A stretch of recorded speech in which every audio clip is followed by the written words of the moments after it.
Why did Vincent van Gogh cut off his ear? To answer this, we need to delve into the events of his life. Despite being hailed as one of the most revolutionary painters of the 19th century, Vincent van Gogh lived a tragic life, believing his artwork was a failure. Living a life of poverty and grappling with declining family relationships led him to moments of deep reflection. This is the story of how feelings of insecurity and isolation drove Vincent to one of the most infamous acts in art history. Born on March 30th of 1853 in the Catholic province of North Brabant, Vincent van Gogh was the son of Theodorus van Gogh and Anna Cornelia. From a young age, Van Gogh was a thoughtful child who began working on art with his mother's support. Despite this, most of his early childhood was filled with sorrow and misery. Initially, Van Gogh was taught by his mother, but later, against his will, he was sent to a village school and then to a boarding school. After pleading with his parents, they decided to call him back. This time, he enrolled in a middle school in the southern province of North Brabant in Tilburg, which left him distraught.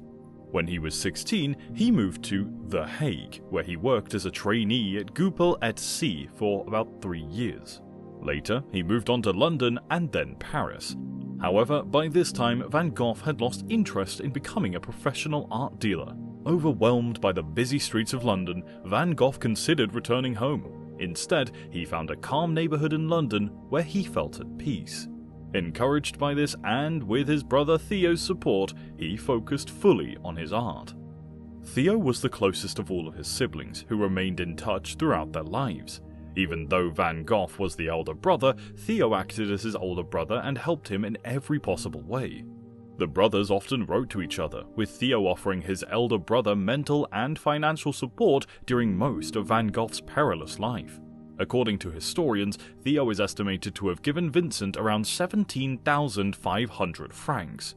While the brothers both admired each other, the parents were often caught saying, quote, "One marvelously gifted, refined and gentle, and the other selfish and unfeeling." End quote. While Van Gogh's parents were disappointed with their son's decision to pursue art full-time, they decided not to stop him. However, after a disagreement with his father, he moved out of his house and settled in The Hague. There, he took some painting lessons from Anton Marv, and he also learned the basics of painting.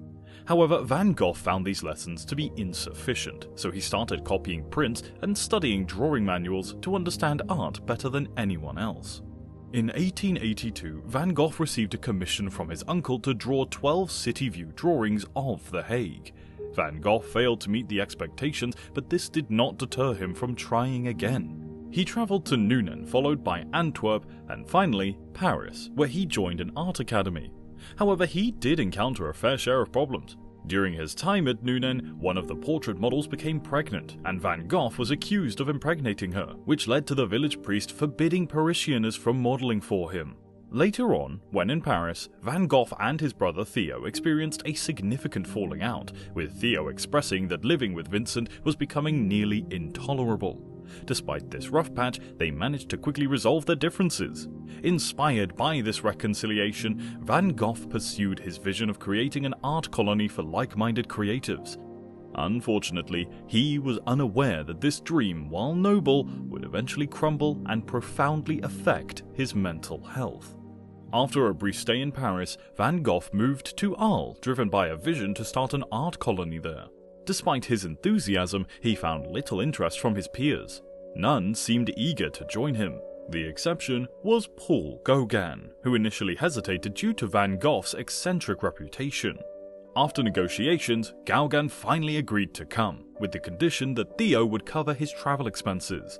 The duo met on October 23rd of 1888, and initially they collaborated harmoniously on their art. Van Gogh even shared in a letter to Theo, quote, "Gauguin and I talk a lot about Delacroix, Rembrandt, etc. This discussion is excessively electric.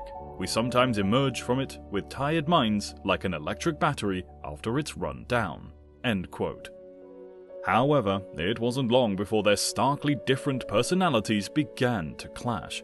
Gauguin preferred to paint from imagination, whereas Van Gogh insisted on painting his direct observations. Over time, tensions escalated as Gauguin began asserting dominance, which frustrated Van Gogh, who yearned for an equal partnership in their creative exchanges. The tension between Van Gogh and Gauguin escalated one night in Arles. As Gauguin threatened to leave over their artistic disagreements, Van Gogh, in a state of desperation, confronted Gauguin with a razor. This alarming incident led Gauguin to flee to a nearby hotel for safety. The details of what transpired next are unclear but pivotal in the tragic narrative of Van Gogh's life. According to many accounts, shortly after Gauguin's departure, Van Gogh cut off his own ear in a state of anguish.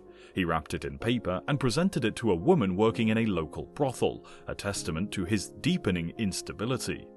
He was later found unconscious and urgently taken to a hospital where attempts to reattach his ear failed.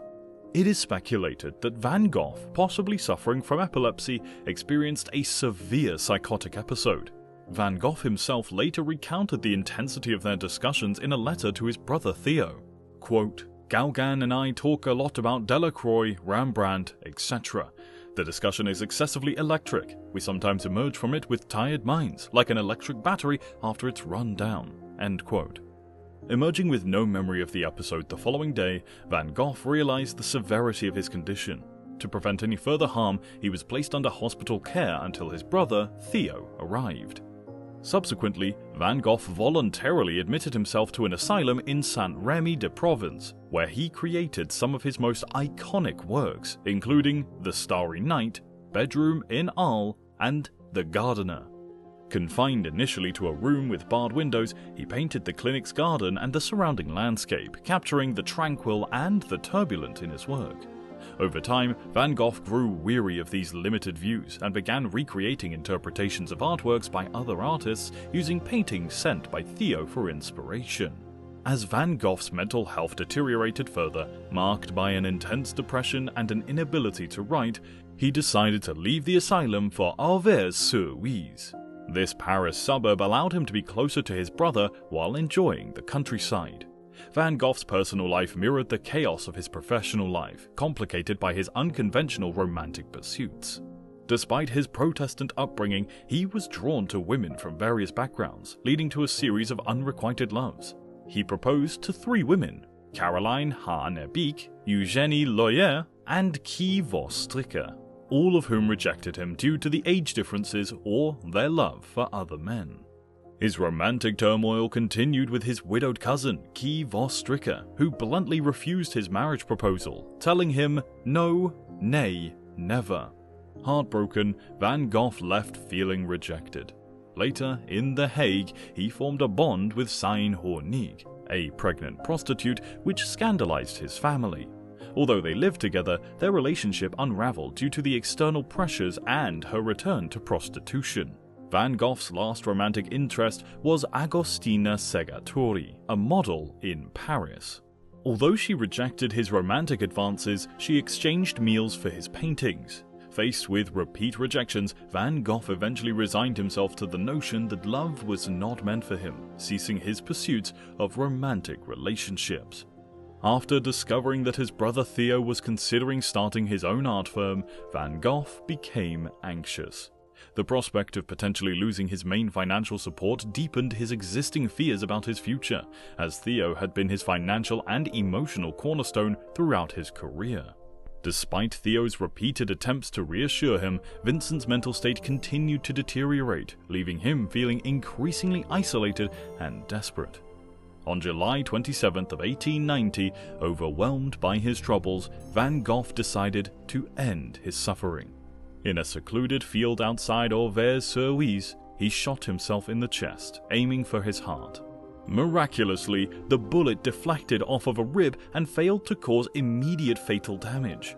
Bleeding and weak, Van Gogh managed to walk back to the inn where he was lodging. He did not disclose his suicide attempt to anyone, but his suspicious behavior and visible injuries led the innkeeper to investigate. Upon discovering Van Gogh's condition, the innkeeper urgently contacted Theo and called for medical assistance. Van Gogh was attended to by Dr. Gachet, a physician who had a keen interest in the arts and had previously treated several artists. As Dr. Gachet attempted to treat his wounds, Van Gogh reportedly joked with tragic irony, quote, "Then I'll have to do it over again." End quote. Over the next 2 days, Van Gogh's condition worsened as infection set in, and despite his efforts to save him, he succumbed to his injuries on July 29th. He was buried in the municipal cemetery of Auvers-sur-Oise, with his brother Theo and a few close friends in attendance, marking a somber farewell to a troubled genius. In the aftermath of Vincent's death, several psychologists have speculated about the nature of his mental health issues, suggesting that he might have suffered from bipolar disorder, which could explain the intense swings between the prolific artistic periods and debilitating depression that he had experienced.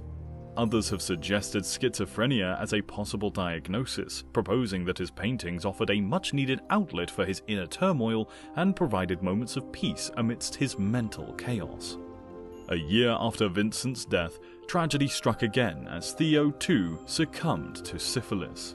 He left behind his wife, Johanna van Gogh, who was determined not only to keep her husband's memory alive, but also to ensure that Vincent's artistic legacy received the recognition that it deserved.